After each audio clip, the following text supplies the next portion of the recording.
मंगलवार को नारायणपुर में हुए नक्सली घटना के बाद से छत्तीसगढ़ के नक्सल एरिया में एक सवाल सुरक्षा को लेकर उठने लगा है और कहीं ना कहीं छत्तीसगढ़ सरकार पर भी प्रश्न चिन्ह लगता है। छत्तीसगढ़ सरकार लगातार नक्सलियों का आत्मसमर्पण का मौका दे रही है, लेकिन अगर इस तरह की वारदात होते हैं तो कई सवाल भी खड़े होते हैं। नारायणपुर के जैसे सरगुजा को भी नक्सल प्रभावित जिलों में गिना जाता है, लेकिन नक्सली गतिविधियां यहाँ कम देखने मिलती है। स्वास्थ्य मंत्री टीएस सिंहदेव की गृह जिले सरगुजा में सुरक्षा को लेकर सवाल किया गया तो उन्होंने कहा कि सरगुजा में सुरक्षा के खास इंतजाम किए गए हैं। उन्होंने सरगुजा में कभी भी नक्सलियों ने अपने कैंप यानी कि स्थायी रूप से रहकर नक्सलियों का केंद्र नहीं बनाया। सरगुजा में जो नक्सल गतिविधियां होती है उसमें सरहद पार के नक्सली अंजाम देते हैं। सरगुजा में ऐसे घने जंगल नहीं है जहां पर कोई नक्सली घात लगाकर हमला कर सके।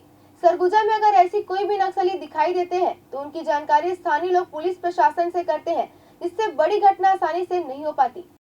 सरगुजा में लोगों ने नक्सल विचारधारा से जुड़े लोगों ने कैंप नहीं बनाए कभी, वैसे कि वो स्थापित हो गए और उनका वो एक तरह से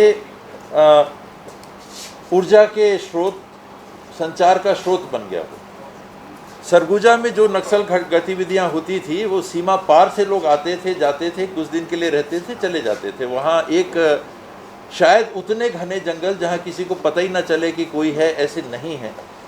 घने जंगल हैं, अभी भी बड़े जंगल हैं, लेकिन ऐसे नहीं है कि पता ही ना चले। गांव वाले जाते हैं निस्तार के लिए, वो मिल ही जाएंगे किसी न किसी से, जिसको कहते हैं छुपे रहना।